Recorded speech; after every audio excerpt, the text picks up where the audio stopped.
کا کلام ہے، اللہ کا کلام ہے۔ کسی قاری قرآن سے تم قرأت سن کر کے جھومو، پھر پتہ چلے کہ ایمان تمہارے دل میں کتنا ہے۔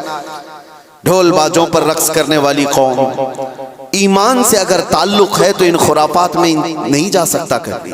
ایمان مضبوط کرو، اولیاء کاملین کی جماعت سے وابستہ رہنا یہ ضروری ہے، لیکن اس کا مطلب صرف یہ نہیں جو بنایا گیا ہے۔ ہم سنیوں پر ایک بڑا الزام یہ لگایا جاتا ہے کہ یہ صرف چادر گاگر جلوس فاتحہ نیاز 11ویں والے لوگ ہیں۔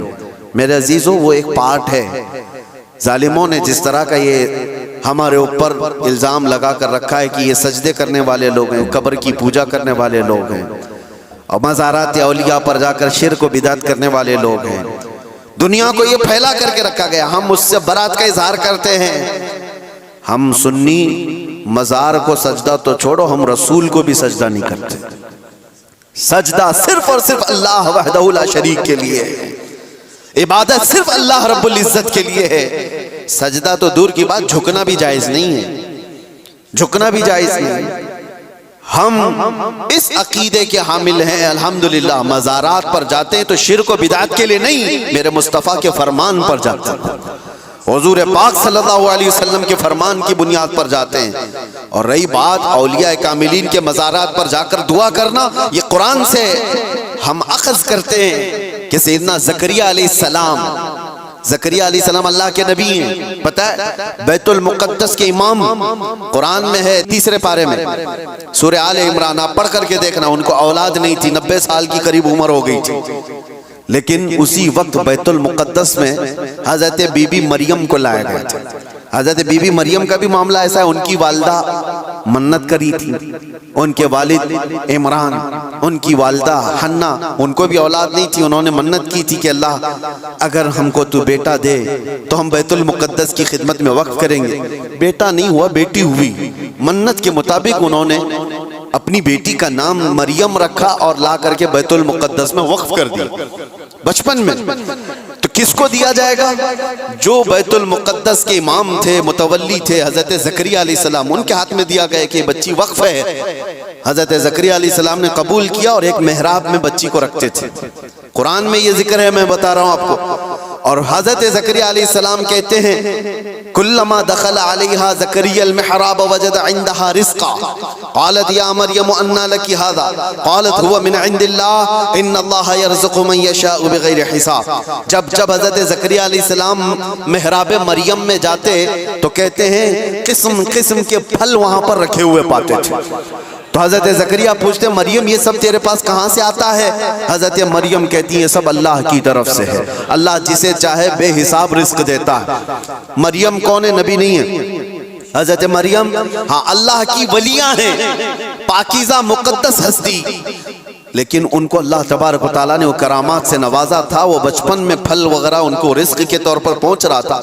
اس کے بعد کی جو آیت ہے اب سنو، اس کے بعد یہ جو واقعہ ہے اس کے بعد کی آیت قرآن پاک میں سورہ آل عمران میں رب تعالیٰ فرماتا ہے ہنالک دعا زکریا ربہ قال رب ہب لی من لدنک ذریۃ طیبۃ انک سمیع الدعاء۔ زکریا علیہ السلام کو بھی اولاد نہیں تھی، تو اسی مریم کے محراب میں کھڑے ہو گئے جہاں بی بی مریم تھی، کہا اے اللہ مجھے بھی ایک بیٹا عطا کر دے۔ ہنالک دعا زکریا ربا، یہ قرآن کی آیت ہے۔ زکریا علیہ السلام نے اپنے رب سے دعا کی اللہ مجھے بھی ایک بیٹا دے دے، تیری جانب سے نیک و صالح بیٹا عطا کر دے۔ اب یہ دعا تو ہو گئی، اور قرآن میں اس کے فوراً بعد آیت ہے فنادتہ الملائکۃ وہو قائم یصلی فی المحراب ان اللہ یبشرک بیحییٰ۔ اسی وقت اللہ کے فرشتوں نے بشارت دے دی زکریا علیہ السلام کو تمہاری دعا قبول ہو گئی اور یحییٰ علیہ السلام کی شکل میں تمہیں بیٹا ملنے والا ہے۔ اتنی تیز دعا۔ اب میں آپ کو بتاتا ہوں یہ آیت میں کیوں پڑھ رہا ہوں اور کیوں آپ کے سامنے رکھ رہا ہوں۔ زکریا علیہ السلام خود اللہ کے نبی ہیں، اور جہاں کے امام ہے وہ بیت المقدس ہے، دنیا کا سب سے مقدس ترین مقام۔ اس وقت بیت المقدس میں حضرت زکریا علیہ السلام جہاں عبادت کرتے تھے وہیں پہ دعا بھی تو کر سکتے تھے، وہیں پر دعا کر سکتے تھے، لیکن قرآن یہ کہتا ہے وہ محراب مریم میں آ کر کے دعا کر رہے ہیں۔ محراب مریم میں جہاں بی بی مریم بیٹھی وہاں دعا کر رہے ہیں۔ اس سے پتہ یہ چلتا ہے کہ اللہ کے صالح بندے جہاں ہوتے ہیں وہاں سے دعائیں قبول ہوتی ہیں۔ پتہ چلا جہاں نیک و صالح اللہ کے ولی رہا کرتے ہیں وہاں سے جب نبی کی دعا قبول ہوتی ہے تو پھر امتی کی کیوں نہیں قبول ہوتی؟ اور فوراً دعا قبول ہوئی اور بیٹا بھی ملا۔ اب یہ لوگ کہتے ہیں غریب نواز کے یہاں جاتے ہیں تو کیا بیٹا ملتا ہے؟ بیٹی ملتی ہے، اولاد مانگنے جاتے ہیں۔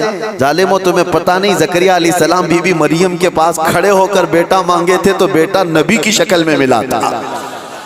ہاں یہ نہیں ہے کہ وہ بی بی مریم سے مانگ رہے تھے، وہ اللہ سے مانگ رہے تھے، لیکن جگہ کون سی ہے؟ جگہ کا بھی اثر ہوتا ہے۔ ہاں ایک بات میں آپ کو بتا دوں کہ جگہ کا اگر اثر نہیں ہوتا تو مسجدیں اور یہ ساری چیزیں بنانے کی ضرورت کیا ہوتی؟ عبادت کرنے کے لیے بھی جگہ ہے، کھانا کھانے کی بھی آپ کے گھر میں جگہ ہے، حاجت میں جانے کے لیے بھی کوئی جگہ ہے، آپ کا ٹریٹمنٹ کرنے کے لیے ہاسپٹل میں بھی جگہ ہے۔ ہر چیز ایک ایک جگہ پر ہوتی ہے کہ نہیں ہوتی؟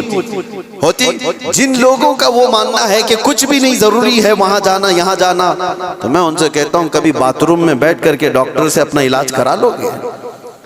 جگہ تو جگہ ہی ہے، بیٹھے ہو نہیں ہے، آپ کو پتہ ہے اس کے لیے ہاسپٹل جانا ہوگا، اس کے بیڈ پر سونا ہوگا، وہاں پر وہ کچھ ٹریٹمنٹ کرے گا، کیا ضرورت ہے؟ پوچھتے ڈاکٹر سے، آ جاؤ میرے ٹوائلٹ میں علاج کر لو، یہیں انجیکشن لگا دو۔ میرے عزیزو، گندگیوں میں بیٹھا ہوا آدمی وہ اپنا علاج کرانے کے لیے بھی اٹھ کر کے چلا جاتا ہے۔ بلا تشبیہ بلا تمثیل میں آپ سے کہہ رہا ہوں کہ ہم پتہ نہیں کیسے کیسے گناہوں میں مبتلا ہیں، یہاں سے نکل کر کے ہم ان پاک ستھری جگہوں میں جاتے ہیں جہاں اللہ کے ولی آرام فرما، اور اس جگہ پر کھڑے ہو کر ہم اللہ ہی سے دعا کرتے ہیں اور پاکیزہ مقام کی برکت سے اللہ دعائیں قبول کرتا ہے۔ یہ سنیوں کا عقیدہ میں بتا رہا ہوں، ظالموں کا بنایا وہ نہیں پتا ہم کو۔ سنیوں کا عقیدہ یہ ہے، ہم ان پاکیزہ مقدس ہستیوں کی بارگاہ میں اس لیے جاتے ہیں، یہ ایک چیز نہیں ہے، ایسی کئی مثالیں ہیں، کئی مثالیں۔ حدیث الاسراء والمعراج جو حضور صلی اللہ علیہ وسلم کے معراج کا سفر ہے نا، اس سفر میں ایک روایت یہ بھی ملتی ہے کہ ایک جگہ پر حضور پاک صلی اللہ علیہ وسلم رک گئے۔ حضرت جبرائیل امین نے کہا یہاں پر آپ 2 رکعت نماز پڑھ لیں۔ حضور پاک صلی اللہ علیہ وسلم نے وہاں پر 2 رکعت نماز ادا کی اور اس کے بعد پوچھا جبرائیل سے یہ کون سا مقام ہے؟ توجہ۔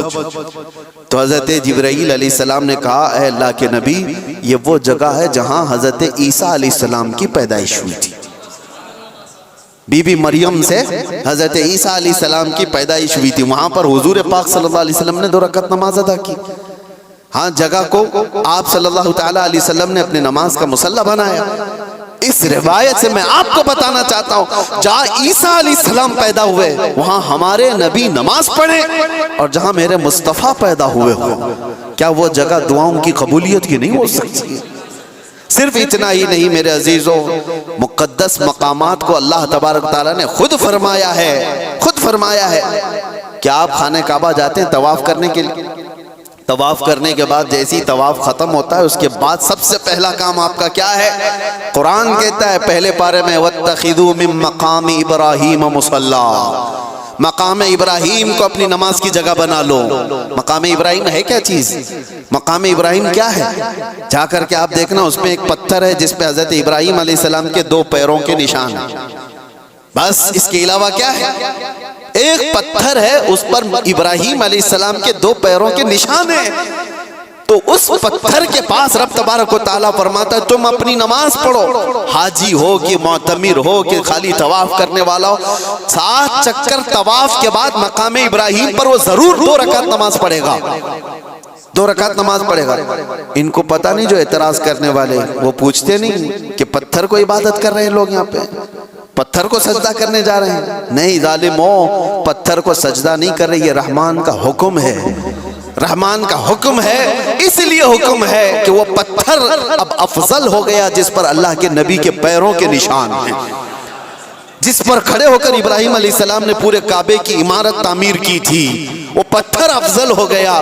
اب آپ سوچو پتھر کھڑے ہونے والے نبی کی وجہ سے افضل ہے تو پھر وہ نبی کتنے افضل ہیں، ہاں ان کے قدم کتنے افضل ہیں۔ ہم تبرکات والے لوگ ہیں اس لیے ہم ان کی نہیں مانتے، ہم تو چھوٹی سی بھی کوئی چیز نسبت کی ملتی ہے تو ہم اس کو احترام سے سر آنکھوں پر رکھتے ہیں۔ آج بھی بحمدہ تعالی حضور پاک صلی اللہ علیہ وسلم کے منہ مبارک پوری دنیا میں دیکھے تو سنیوں کے پاس ہی ملیں گے، کیونکہ قدر ان کو ہی